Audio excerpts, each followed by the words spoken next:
Hey, what's up, guys? It's Elisha Jancic. I personally prefer walking around in the woods while I talk, but this is going to be some better quality. Put some use in the studio. So, a lot of things have been going on for the last, you know, couple years, and really it's had me thinking about like changing my whole life. Uh, like in 2021 in November, I was in the studio recording. This used to be in this. We used to have a studio. Now we have two kids, so the studio is now in the living room. But yeah, we used to have.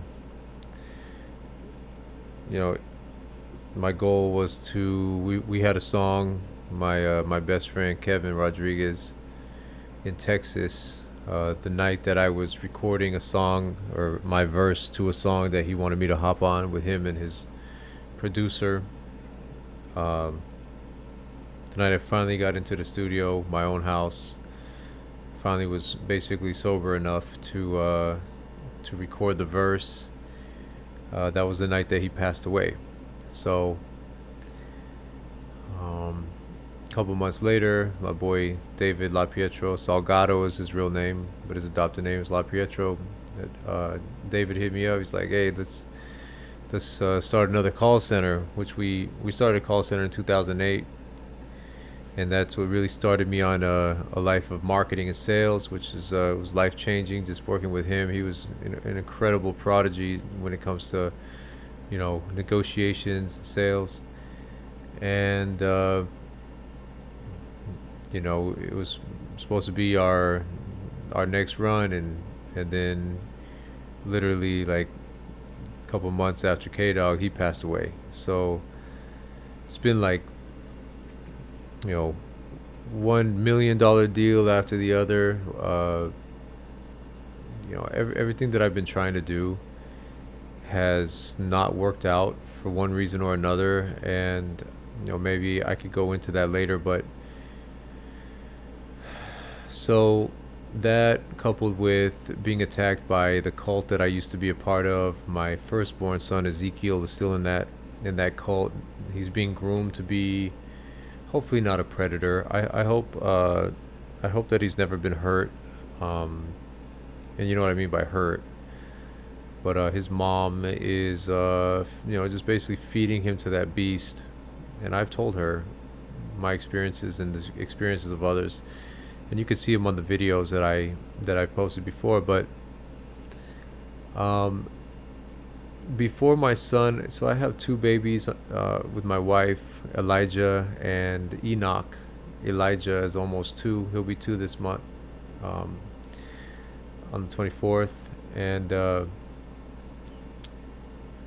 right before he was born, now for years I had those videos that I just mentioned about that cult. I had them blocked. I had them private so nobody could see them because I didn't want to associate myself with any of that. I just wanted to mind my business, do my sales, make my music. A lot of people though have been telling me those videos have really helped them. A lot of times we feel condemned when we leave a religious situation. We truly feel like God is against us, and he's gonna be angry at us. So we just want to walk away, take the abuse, try to hopefully heal from the trauma. But um, in this situation, after years of not having those videos online, nowhere to be found, I I get a message from this guy, and he was one of the guys that apparently had sex with the pastor. The current pastor used him as a cat's paw, if you know what that means. Basically, used him to do the dirty work to get himself promoted to the head pastor. That guy stepped down in order to avoid any trouble. And so this guy, though, the catalyst for all this, the one who essentially birthed the ministry of the current uh, pastor, who basically grooms kids for predators, because predators pay good money. Like I mentioned him in the videos. I'm not mentioning names in this one. This is not a video about that. However, one of the things the guy said, and now this is supposed to be a victim who's supposed to be seeing my videos and knowing like, okay, I'm trying to free my son. I'm trying to speak the truth. I'm trying to get people to understand what they're dealing with when they deal with this guy who they think is a man of God. And instead, that man of God, the cult leader, incites this victim who could just tell Ezekiel's my son's mom like, yo, everything he's saying is true, like this is what happened or whatnot. But instead, he sends me DMs on Instagram, and I accepted. I knew who he was. I heard, he was trying to take down videos and all that. He was already working in the background, so I'm like, fuck it, let's bring him on, let's talk. And he starts threatening me, threatens my life. He basically called me a deadbeat dad. He said that I was an unbeliever. He wouldn't even talk to me because I'm basically a reprobate. And because I lost my daughter, my wife and I lost our daughter 10 years ago. And it's taken us 10 years to kind of like get our minds right and try again. Even though we could have, had babies by now. But I'm 40 years old. I just turned 40 this year in February. And so, we're getting older, right? We could have had our babies earlier, but we have Elijah and Enoch. And I wouldn't trade them for anything. I didn't really want another child. I wanted my daughter. So it's like, it was hard.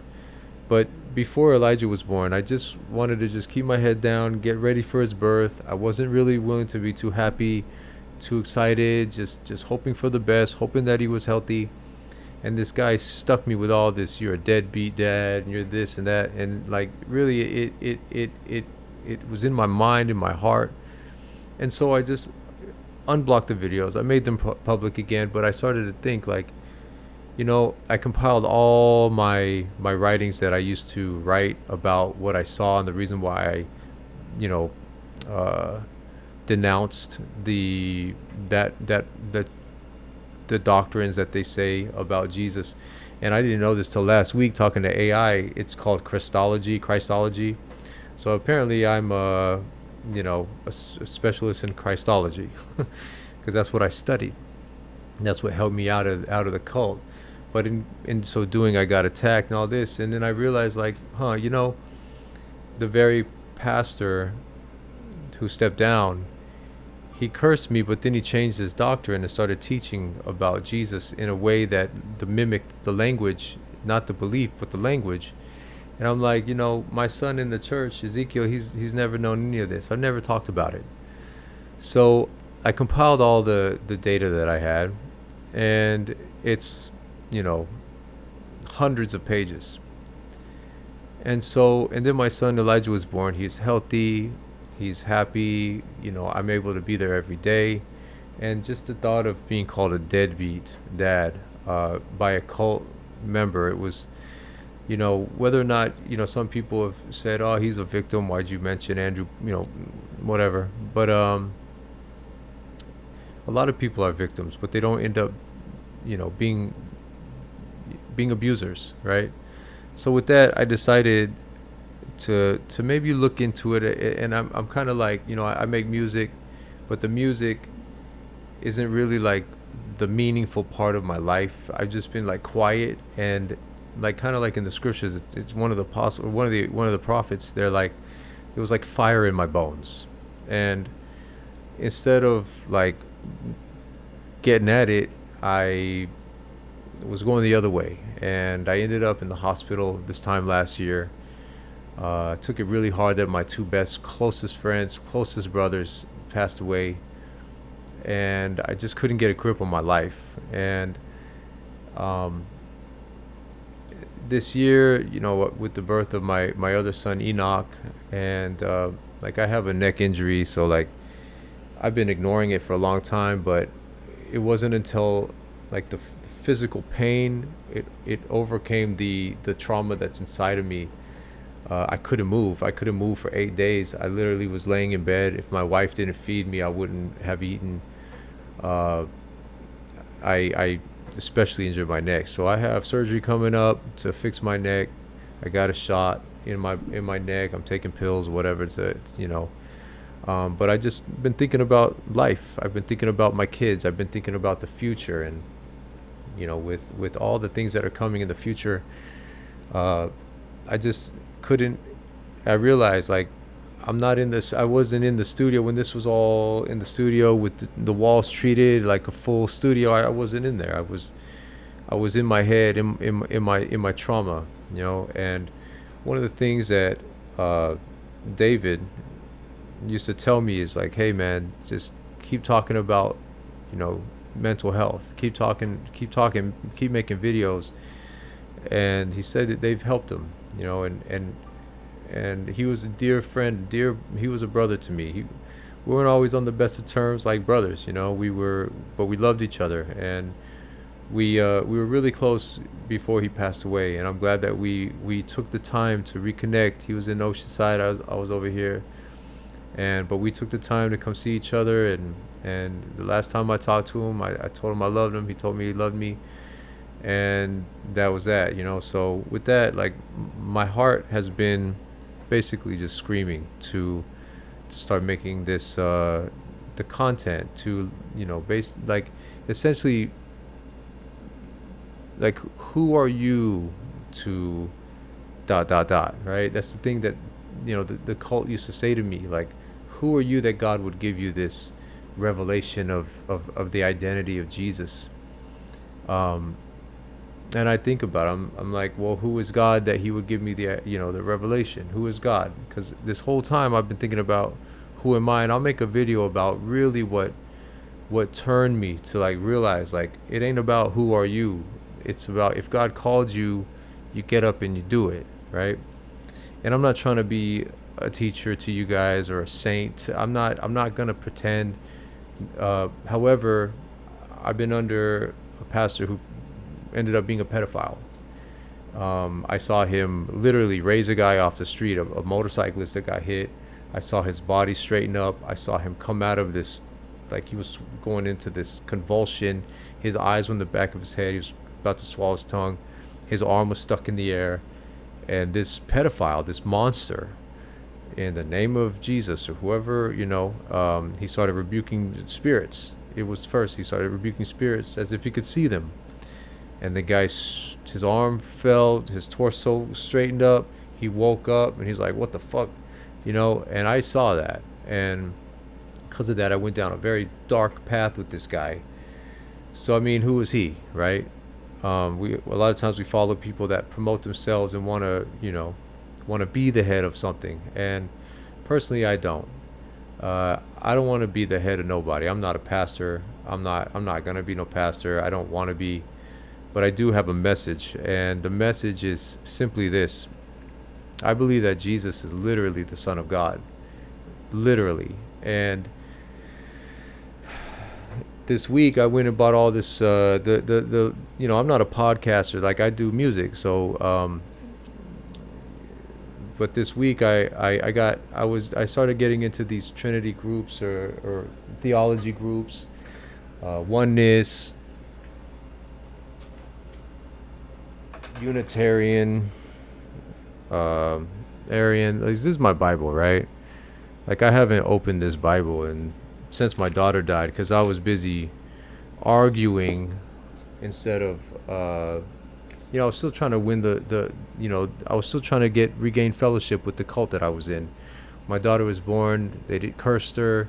They wouldn't pray for her. She passed away. The other cult leader came to preach the funeral. Little did I know he had been triangulated and keeping my oldest son from me. Just the most wicked situation. And all because I read this book. And I am a student of this Bible. This Bible is here. I look at it every day. I haven't really opened it, but I've been inspired lately. But this week, I was kicked out of already three Facebook groups that talk about theology. And I was bullied by people. I've been called names. Admins wouldn't do anything. I just mirror people's, I'm not supplicating to anybody. Your doctrine might be, 1,000 years old from the Council of Nicaea, but is it biblical? And any theology that tells you, yeah, Jesus is the Son of God, but let me tell you who he really is. he's really God, or he's really just a man, or he's really, an angel, or he's a lizard, or whatever they say. It's I'm gonna these video series that I'm gonna start as of this video right here is to show you without a shadow of a doubt that Jesus is literally the Son of God. And the way that I received this truth is that the Holy Spirit is the Son of God. And that is, like, if I had to choose one phrase that cuts through all the noise of the volumes of books that are written by whoever could write a book and say, let me tell you who he really is. The highest revelation of Jesus Christ is that he is the Son of God. And so with that, this is a podcast. This might not be the best sound quality. I got the air conditioner running. It might be loud. I haven't even tested it yet. This is my test. I just went into it. But this is my first video. And in this series, I'm going to show you exactly what I was revealed by God, that Jesus is literally the Son of God. And with that, you can leave a comment below if you love it, if you hate it, if you want to share it, you want to burn it, do your thing. And with that, I'll see you on the next one.